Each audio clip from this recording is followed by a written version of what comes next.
চিন্তা করা হয়, এখন স্বাভাবিক বিষয়। আপনারা হচ্ছেন বড় লোকদের প্রতিনিধি, আপনারা হচ্ছেন ব্যবসায়ীদের সাথে এক প্লেটে 10,000 টাকার ইফতার খাওয়ার প্রতিনিধি। আজকে এক সময় আগে ওবায়দুল কাদের বলেছিলেন যে এইরকম দু একটা আন্দোলন নামাতে আমার ছাত্রলীগই যথেষ্ট।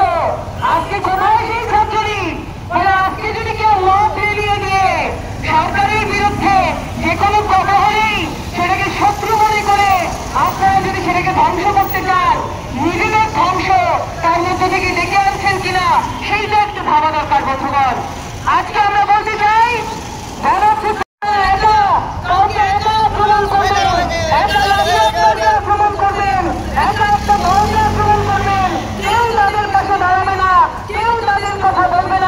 আমরা হুঁশিয়ার করে দিতে চাই,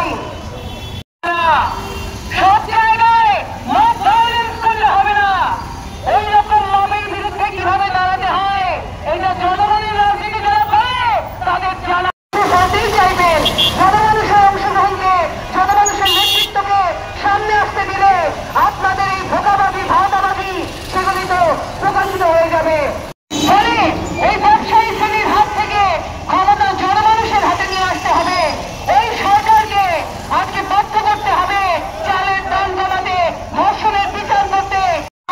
আজকে এক সময় আগে ওবায়দুল কাদের বলেছিলেন যে এইরকম দু একটা আন্দোলন নামাতে আমার ছাত্রলীগই যথেষ্ট।